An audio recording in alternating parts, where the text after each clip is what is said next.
Hello,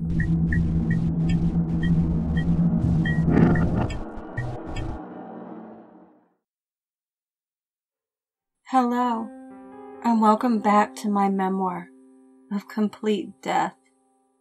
I am back with another story about how I killed someone else a while back. In my last post, which you can find here, I received a few comments about how I should have killed Annika. Well, be careful what you wish for, because here we are.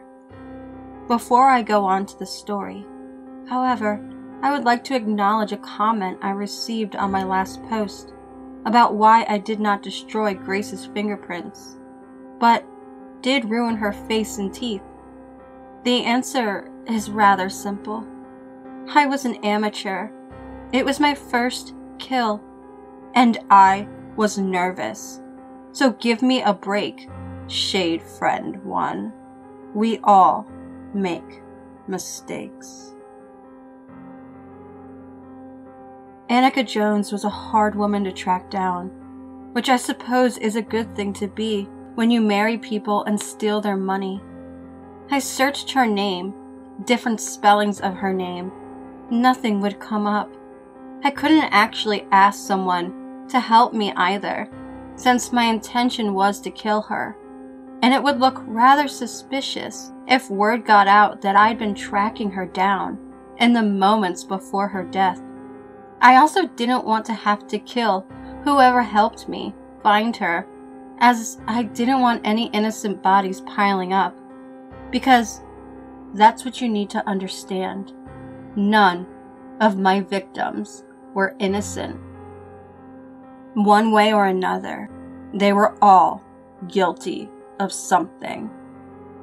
Anyway, it took me about 3 months to find her, and I won't bore you with all the searches and details of how I found her exactly. She was careful, but not that careful, and her fake identity was rather laughable, and a brain-dead lab rat could have come up with something better than Lola Annika Moyer, which is her first and middle names flipped around, with Grace's pre-divorce last name added in. I figured that she was actually quite stupid after seeing that. Anyway, she was still in town, living up in the richer neighborhoods. I drove up there and parked a few miles away from her actual property.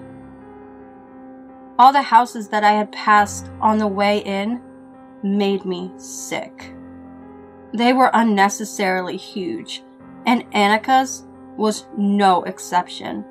Her house was white and pristine.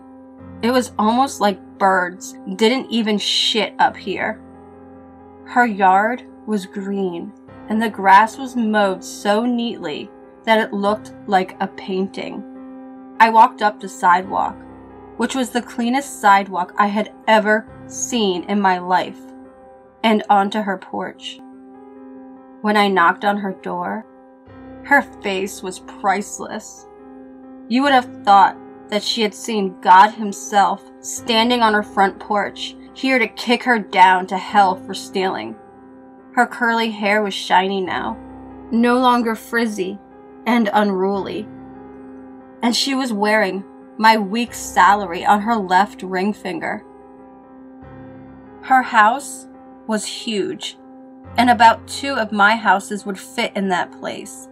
There was a brand new Mercedes in the driveway, and I could see a chandelier hanging from her roof behind her.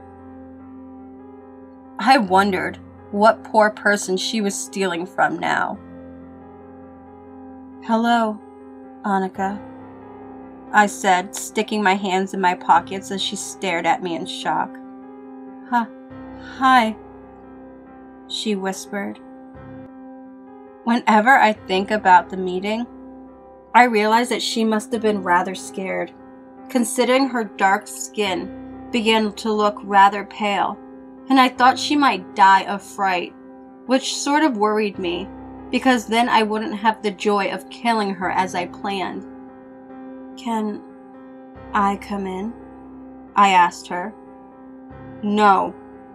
No. No. I stared at her.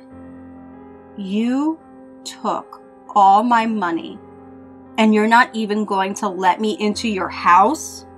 I asked. I didn't take your money, she said.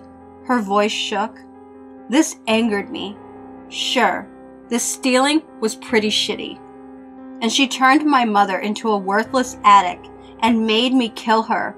But come on, lying? That's what really bothered me. I pushed past her and stepped into her house, shutting the door behind me. My mother is dead, I said to her. She gulped and wrapped her arms around herself.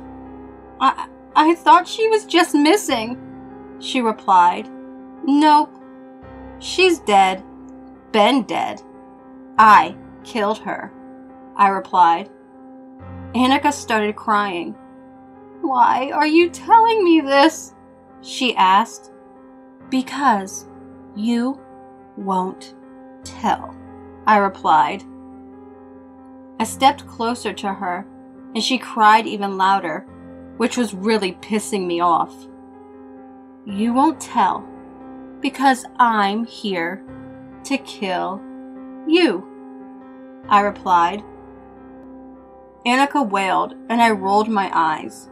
This woman was so dramatic. I reached out and grabbed her arm. She screamed and attempted to run from me, so I had to bang her head against a very expensive-looking table until she was out cold. I stared at her, lying on her expensive tile, in her expensive house, with her expensive jewelry and her expensive clothes. It was disgusting and unfair. It made me angry. I leaned down and wrapped one of her expensive polished curls around one of my fingers. Next, I walked to my car and grabbed the jug of gasoline. Before anyone points out any other mistakes, I should mention that I was, in fact, wearing gloves. Next, I took the handle of the jug and took Annika's limp hand and wrapped it around the handle and touched it to a few other places on the jug. No fingerprints makes things a bit more suspicious. When I was done with that, I took out the 3 syringes full of insulin that I had in my pocket and injected them into her hairline. People don't really check hairlines for needle injections, which is rather stupid if you ask me, but also makes my work a bit easier. Then I grabbed the jug again and covered her body in gasoline, then the floor around her, and then her ridiculously expensive house decor. This bitch was living in a fucking fairy tale, and she didn't deserve any of it. I took a match and lit it, and then let it fall out of my hand, and stood in the doorway of the house, watching it all catch on fire, and lit all of her expensive shit on fire. I wanted to stand there and watch Annika burn, but I couldn't risk someone seeing the smoke, and then seeing me. After all, it was only my second kill, and it would have been rather a shame to get caught so quickly. So instead, I shut the door, walked back to my car, and drove away. You know what's nice about richer neighborhoods? Everyone wants privacy, which means they pay for a lot of land. Larger property. This also means that the houses are set pretty far apart from each other in this area. A couple of miles at least, which also means that there are no witnesses to something like setting some bitch's house on fire. Now, isn't that nice? Side note, I took the advice of whoever it was who gave me an idea about how to introduce myself via the comments in the first post. Let's just say that it didn't go well. And I'm no longer dormant. So, thank you for that.